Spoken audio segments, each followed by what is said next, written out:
یعنی ان کا بھائی پرائم منسٹر ہے اور ان کی بیٹی چیف منسٹر ہے.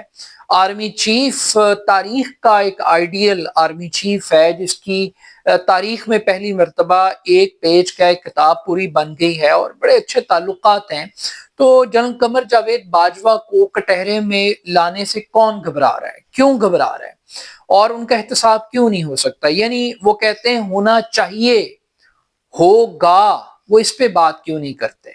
یعنی جنرل قمر جاوید باجوہ اس ملک میں موجود ہیں, ان کے خلاف جو بھی چارج شیٹ ہے, اگر آپ کو انہوں نے کسی سازش کے تحت ہٹایا, آپ کو سزا دلوائی, پھر آپ پر اتنی مہربانیاں کی کہ سزا ہوتے ہوئے آپ کے پلیٹلیٹس ڈاؤن کروائے اور آپ کو لندن تک پہنچا دیا, پھر لندن سے جس طریقے سے آپ واپس آئے اقتدار کے اندر, جس طریقے سے عمران خان کے ساتھ جو کچھ ہوا, تو لگتا ہے کہ مجرم تو جنرل باجوہ عمران خان کے ہیں, آپ کے تو محسن ہیں. تو اگر آپ سمجھتے ہیں کہ جنرل باجوہ وہ آپ کے مجرم ہیں, تو آپ ان کی اکاؤنٹیبلٹی کریں, ان کے خلاف کوئی ایکشن لیں, کوئی کارروائی کریں, مگر آپ نہیں کریں گے. اب یہ جو تقریریں ہیں یہ بڑی پرانے ریٹورکس ہیں, کریکٹر ہیں. جنرل پرویز مشرف کے بارے میں بھی یہ بات ہوتی تھی. تو جنرل پرویز مشرف کا احتساب آپ نے کیوں نہیں کیا؟ 2013 میں آپ پرائم منسٹر تھے. کیا وجہ ہے کہ آپ نے ریڈ کارپٹ ان کو ایگزٹ دیا ایوان صدر سے, کالی پٹیاں باندھ کے آپ کے M P S M N S بطور وزیر وہ حلف اٹھاتے رہے, پیپلز پارٹی کی گورنمنٹ کا حصہ بنے جا کر. تو اس وقت پھر آپ لوگوں کے ہاتھوں کیوں پھول جاتے ہیں؟ تو پبلک میں نیریٹو بیانیاں بنانا بڑا آسان ہے, اور پھر اگر جنرل باجوہ کی غلطی یا اس کا جرم عمران خان ہے, تو کسی کا جرم نواز شریف بھی تو ہے. آپ اس ضیاء الحق کی بات کیوں نہیں کرتے جو آپ کو لانے کے مجرم ہیں؟ آپ اس ایوب خان کی بات کیوں نہیں کرتے جو ذوالفقار علی بھٹو کو لانے کے مجرم ہیں؟ تو یہاں پہ تو مجرموں کی فہرست بھی بہت لمبی ہے, اور شریک جرم جن لوگوں نے کیا ہے ان کی بھی ایک طویل فہرست ہے. اب یہاں پر وہی پرانی تقریر میاں نواز شریف صاحب کی کارکردگی کی, اور مجھے ہٹایا ملک میں کیا ہوا, اور میری حکومت ختم کی تو کیا ہوا, عمران خان صاحب کو لائے تو کیا طوفان آیا, مہنگائی, بے روزگاری, آئی ایم ایف, سب کچھ سنا دیا. لیکن آج کے دن اگر وہ صرف چینی کا ریٹ معلوم کر لیتے کہ 200 روپے سے زیادہ فی کلو چینی پنجاب میں بک رہی ہے, تو میرا خیال ہے کہ میاں صاحب کو شاید اپنے الفاظ کے اوپر ہی شرم آ جاتی. پھر اس سے ہٹ کے تھوڑا سا کہ جب عمران خان کی حکومت ختم ہوئی تو میرا خیال ہے کوئی کمپیریزن کرتا نہیں ہے, کوئی صحافی انہیں بتاتا نہیں ہے. یعنی عمران خان کے دور میں 140 روپے لیٹر پیٹرول تھا, اور آج 250 روپے پہ پیٹرول ہے. عمران خان کے دور میں ڈالر کی قیمت کیا تھی اور آج کیا ہے؟ عمران خان کے دور میں مہنگائی کا ڈیجٹ کیا تھا اور آج کیا ہے؟ عمران خان کے دور میں بے روزگاری کا لیول کیا تھا؟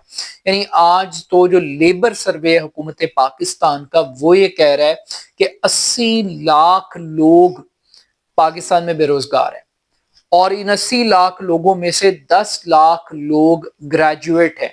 یعنی ڈگری یافتہ بے روزگار لوگوں کی ایک فوج پاکستان کے اندر ایگزسٹ کرتی. اس کا کریڈٹ بھی تو کسی کو جانا ہے. لیکن یہاں پر صرف ایک وکٹری کو اور ایک جیت کو, اب یہ بھی ایک بڑی سرپرائزنگ بات ہے کہ بائی الیکشنز کو میاں نواز شریف اتنا سنجیدہ لے رہے ہیں. وہ بائی الیکشن جس میں تحریک انصاف نے 13 میں سے صرف 2 حلقوں پہ کنٹیسٹ کیا, اور 11 حلقوں میں انہوں نے الیکشن ہی کنٹیسٹ نہیں کیا, اور وہ اس وکٹری کو اتنا سنجیدہ لے رہے ہیں. بڑا حیران کن. انہوں نے 8 فروری کے الیکشن کے بعد, اب ذرا الیکشن سے پہلے کا ایک سینیریو تھوڑا سا امیجن کریں آپ کہ ملک کو نواز دو, چوتھی مرتبہ نواز شریف ایک باری فیر شیر, یعنی چوتھی مرتبہ وہ پرائم منسٹر نہیں بن سکے.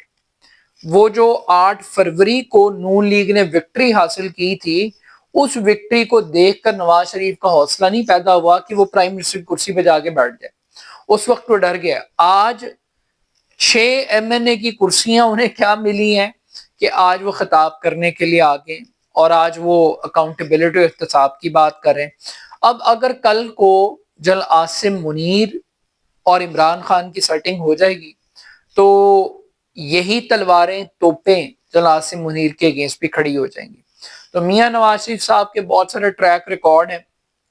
ان کی کبھی عدلیہ سے نہیں بنتی, ان کی کبھی جرنیلوں سے نہیں بنتی, یا یوں کہہ لیجئے کہ ججوں کی ان سے نہیں بنتی, یا جرنیلوں کی ان کے ساتھ نہیں بنتی.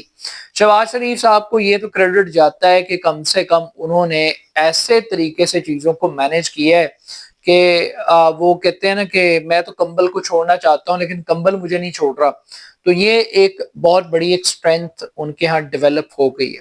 مگر یہاں پر ایک بڑی بدقسمتی کی بات ہے کہ جنرل فیض کے اگینسٹ تو بہت ساری بات چیت ہو رہی ہے, سزا بھی ہم سننے کے قریب ہیں, لیکن جنرل باجوہ کے خلاف کوئی کارروائی نہیں ہو رہی. اور اب میرا خیال ہے کہ نواز شریف صاحب نے اس بات کو ریپیٹ کیا, لانے والوں کی بات کی ہے. ایک تقریر انہوں نے گجرانوالہ میں بھی کی تھی, اور اس تقریر کے بعد نواز شریف صاحب کی تقریروں کو بین کر دیا گیا تھا, انہیں ٹی وی پر دکھایا نہیں جاتا تھا, ان کی تصویر بھی ممنوع ہو گئی تھی.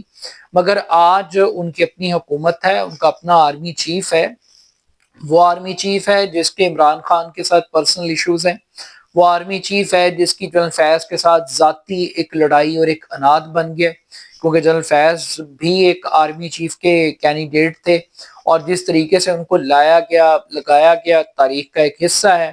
But still at the end of the day I think کہ عمران خان اگر مجرم ہے تو یہ بات ٹھیک ہے کہ اس کو لانے والے بھی مجرم ہیں, لیکن لانے والے مجرموں تک نواز شریف کے ہاتھ کیوں نہیں پہنچتے, اور کیا وجہ ہے کہ جو مجرم ہیں اگر ان کا سکور کارڈ دیکھا جائے تو نواز شریف کے محسن زیادہ ہیں, مجرم کم ہیں. انہوں نے نواز شریف کو ہٹایا بھی اور نواز شریف کو سزا بھی دلوائی, مگر اس سزا کو ختم بھی انہوں نے کروایا, اور دوبارہ نواز شریف کو اقتدار میں بھی وہی کردار واپس لے کر آئے. تو اب یہ فیصلہ کرنا بڑا مشکل ہے کہ جنرل باجوہ یا عمران خان کو جو لانے والی قوتیں اور طاقتیں تھیں وہ نواز شریف کی دوست تھیں یا دشمن تھیں, وہ محسن تھے یا ان کو ایک اینیمی کے طور پر دیکھا جائے گا. اس بات کا فیصلہ کرنا بڑا ضروری ہے. اپنا فیڈ بیک مجھے ضرور دیجیے گا. میرے YouTube channel AR Khan official کو ضرور سبسکرائب کیجیے گا. بہت شکریہ. اللہ حافظ.